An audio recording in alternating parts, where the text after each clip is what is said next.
Hello. So it's been a month actually since I came home from living abroad, and I've been getting used to some of the things I used to do when I lived here, like watching TV. And it's been hilarious going back to scheduled programmation, especially because I see the trend that it's going on Mexican TV, and that is anime is back! 90s anime is back! Yay! So in the 90s we had a huge wave of shows from Japan that grew super popular here in Mexico, and all of a sudden they just started them playing them again on open TV. And one of the shows that has made its comeback is of course Sailor Moon.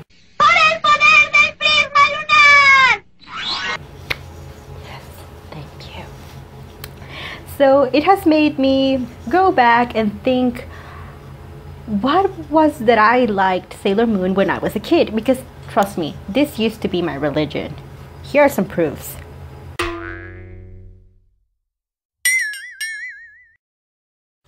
The most annoying thing that I used to remember as a kid is that there weren't many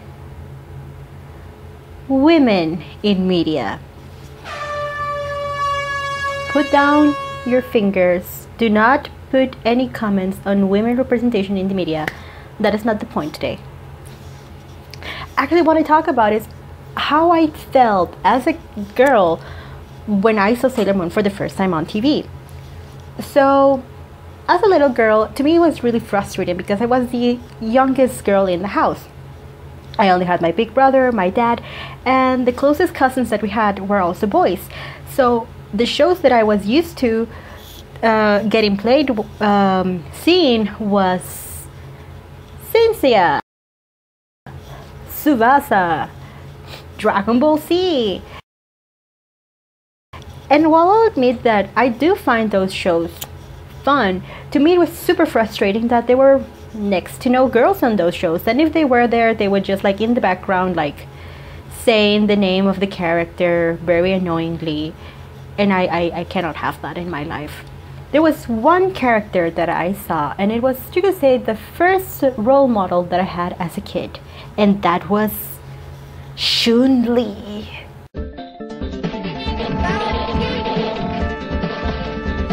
Chun-Li was the only girl in an all-male roster in the Street Fighter franchise that will go up there and kick some male ass.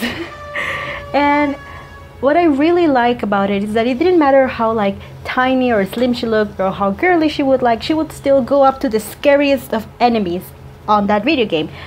But again, she's kind of in the background because the protagonist of the franchise is Ryu. And then when they made a movie, the protagonist for some reason was Jean-Claude Van Damme. Chun-Li was Mulan though. That was totally kick-ass. But it's still, I couldn't find a thing that I would feel was representative of how I felt as a little girl. Hell, I was so desperate from some women role models that I used to think that Zero from the Mega Man franchise was a girl. I would swear my life on it because, well, it had long, beautiful blonde hair, and we all know that Zero is cooler than Mega Man. Come on, like, it's like super obvious. Like, look at him.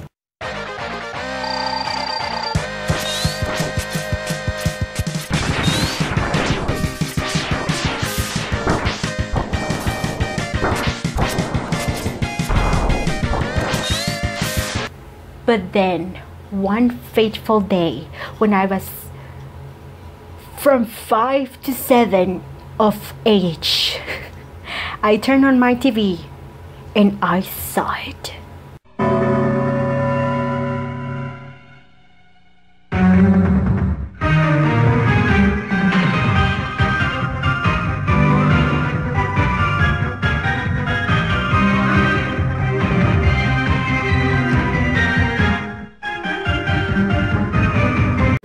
Now, the great thing about Sailor Moon that I loved as a child is that it was a cartoon where it was all girls. They were all in the forefront. They were fighting evil. They were girly as hell.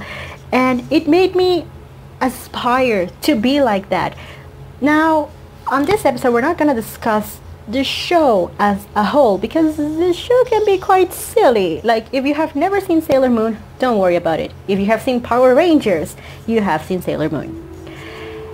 And, you know, it has a lot of flaws, but I don't want to talk right now about it as a show, but rather as the cultural phenomenon that inspired me to become something else, and how it was Sailor Moon was one of my childhood heroes.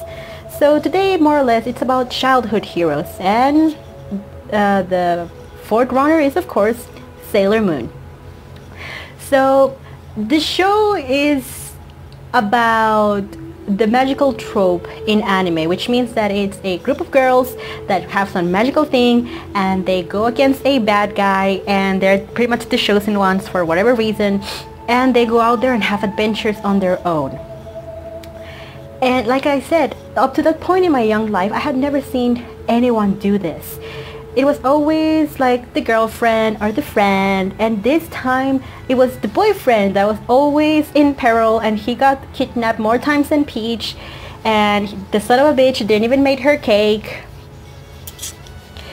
So the characters in Sailor Moon they were renamed in the American version, so I'm gonna be using the renamed versions that we have here in America because those are the ones I grew up with.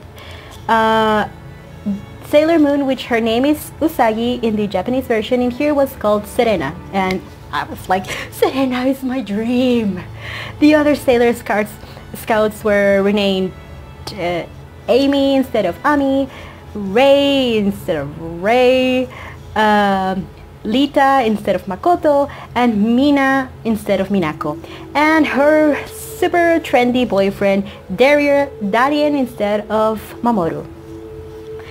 So when I saw Sailor Moon, I saw a girl that was clumsy and ditzy and dumb grew up to become a leader and a fighter, someone who would stood up for justice and love. Hell, that's a freaking catchphrase.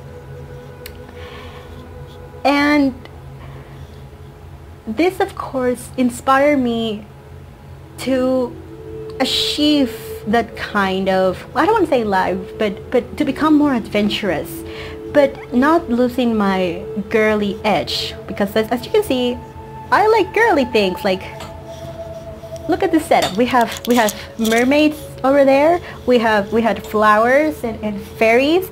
There's a heart. We have a big ass butterfly over there. There is some edge to me, but I definitely do like girly things. So when I was a kid, I thought that because I was a girl, I could only do girly things. And it was Sailor Moon that came in and fought with high heels and a freaking skirt. Yes, I know that it sounds sexist as hell, but there was something very empowering about the fact that here we had a girl that could do all the things that boy did and did them as herself, did them in style, you could say. And to me, that was just super inspiring. It made me want to do them myself, and it did started pushing me into the person that I am now, I guess.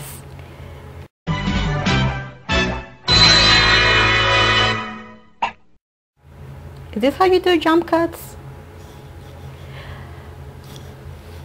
Then after Sailor Moon came, of course, a lot of new shows that were kind of clones of the whole magical girl thing started coming up. One of my favorite ones was, in America was called Magic Knight Graveyard. In Mexico here it was called Guerreras Mágicas, which is like magical warriors.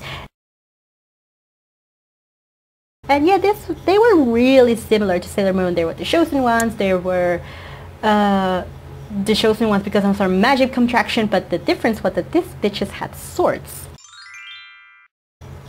I love swords.